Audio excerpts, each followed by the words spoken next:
I think that what's really, really important to always keep in mind is that we are witnessing the clash of two systems generally, which makes the conflict in Ukraine the same conflict that we're witnessing in the Middle East, the same conflict that might happen with China in the future.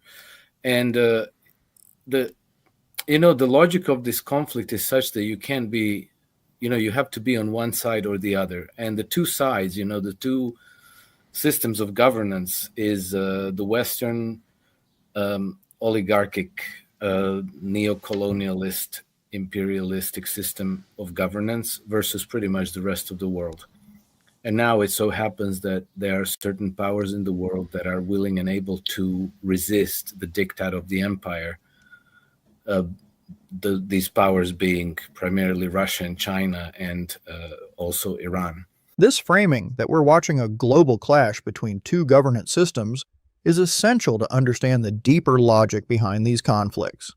It's not just Ukraine or Gaza or Taiwan in isolation, it's systemic, and Alex is right to emphasize that.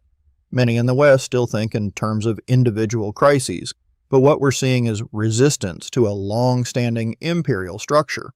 And that resistance is now led by nations who've decided they will no longer play by someone else's rules. The question is then, what side did the Trump administration take in this conflict? And my conclusion, based on the past 6 months of Trump administration's activities, has been that Trump has really taken the side against the empire. So very often Trump makes these statements which are, I think, largely psyops. He makes these statements for certain audiences, and he's in the UK now. And the UK is the most desperately warmongering side in this conflict with Ukraine. The empire that we have in the West today is still headquartered in the city of London. That's still its strategic, spiritual, and it's still the main headquarters. The United States has been mainly the financial and military muscle for the empire. And I think that Trump has been consistently trying to extricate the United States from this imperial role, but this is a very complicated task because the groups and interests that have benefited the most from the United States being the empire's enforcement arm are the most powerful groups in the United States, being the banking cartel, the military-industrial complex, and certain other groups. And so he's in London now. He's in the UK now. He's meeting with Starmer. I think that he has to give them the impression that he is still game for being the enforcement arm for the empire. But I think that in reality, he has no intention of doing this. That distinction between performance and policy is critical. Politicians often speak one way in public but act differently behind the scenes. Especially when navigating legacy power centers like London or Washington, posturing can be part of strategic misdirection. If we go back to the beginning of the administration, even before he was inaugurated, we had Marco Rubio who said that the United States, that his administration is regarding the post-World War II order as more than obsolete. He said that it has even been weaponized against the United States, and that the new reality are the multipolar integrations. Now, it seems fairly definite that Trump administration has chosen the path of multipolar integrations. Where I have my doubts is that Trump being Trump, he won't accept joining the group as one among the equals. This hits on something many overlook. Trump's worldview isn't about humility or balance. If he supports multipolarity, it's likely a version that still puts the US at the top of the pyramid. That's not true cooperation, it's control through new tools. To say, okay, now we're going to make nice with Russia, with China, with India, with Iran, and so forth. He's going to try to. It seems to me that he's going to try to hijack the project and make it his own.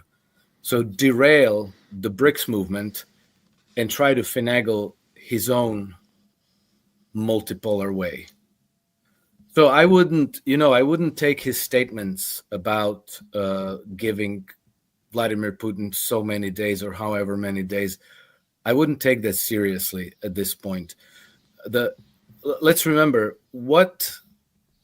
the only way that he could change course in the war in Ukraine, and even that wouldn't be enough, if the United States actually stepped in and said, right, we're going to provide a real ironclad security guarantee for the government in Kiev.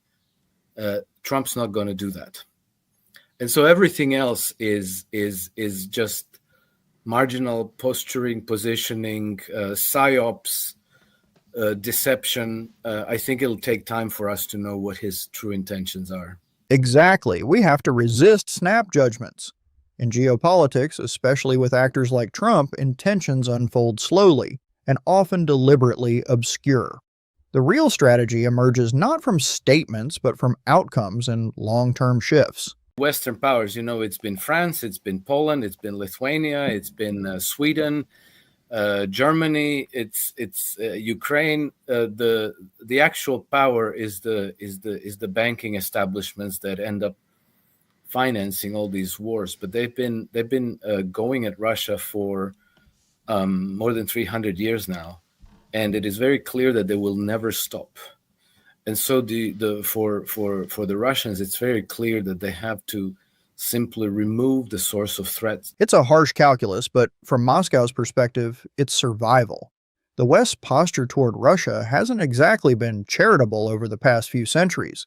Krainer's point about Russia repeatedly offering peace early in the conflict is often ignored in mainstream discourse. They have to remove their security threats and sources of their vulnerability. So what the Russians are doing makes perfect sense.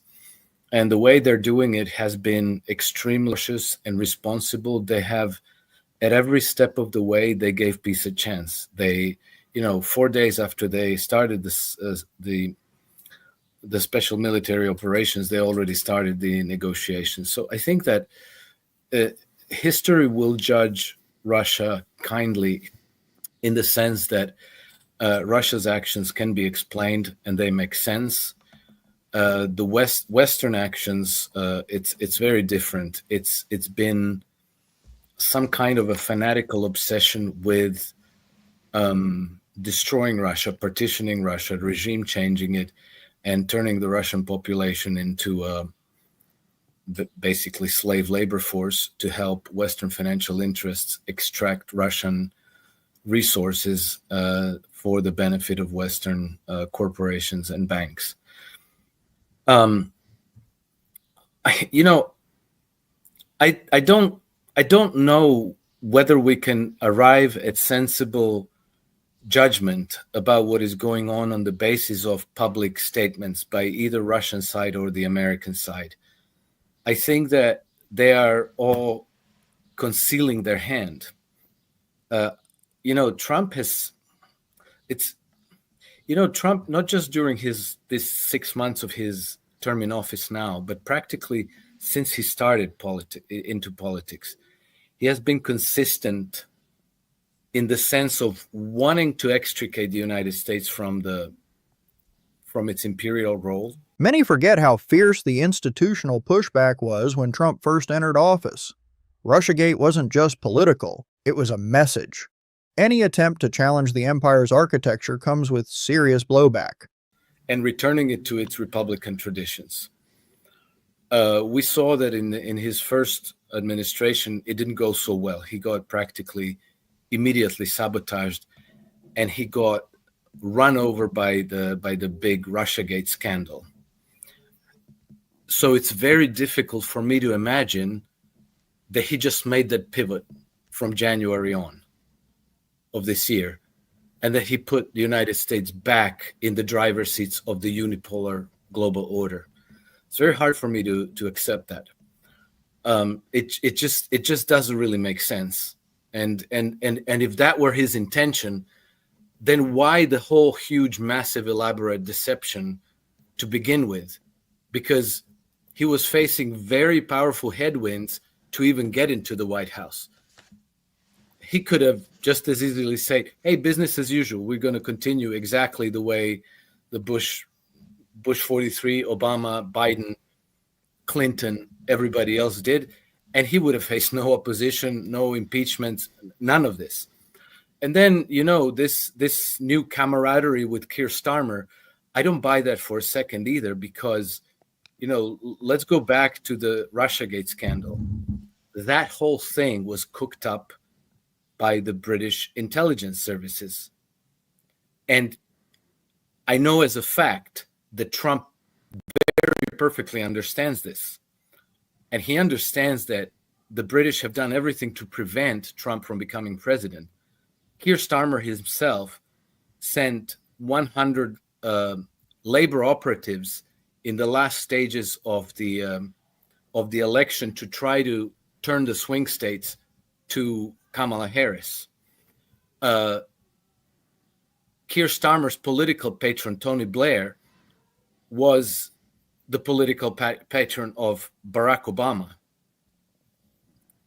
And not only that, but remember who cooked up the dossier, the Russiagate dossier was Christopher Steele, the MI6 guy.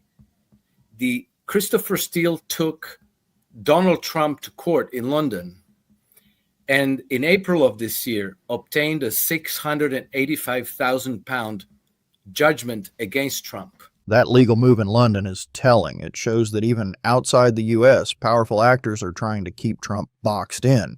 It's not just about elections. It's about ensuring no deviation from the established geopolitical script.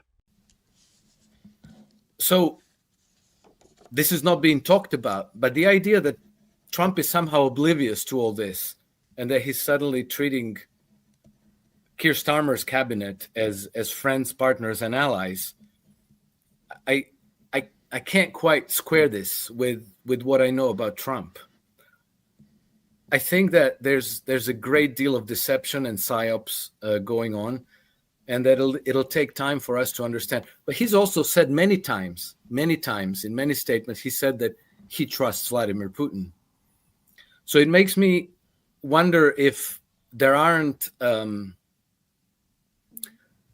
continued communications and cooperation between Russia and the United States that are ongoing, and that all of these public statements are for public consumption to their own domestic audiences. And I'm not necessarily talking about the average voter. I'm talking about perhaps the military-industrial complex, the intelligence apparatus, the deep state, and all of these people who are still hoping somehow to, as the Brits say, flood the zone around Trump and turn him around to their camp. That phrase, flood the zone, says it all.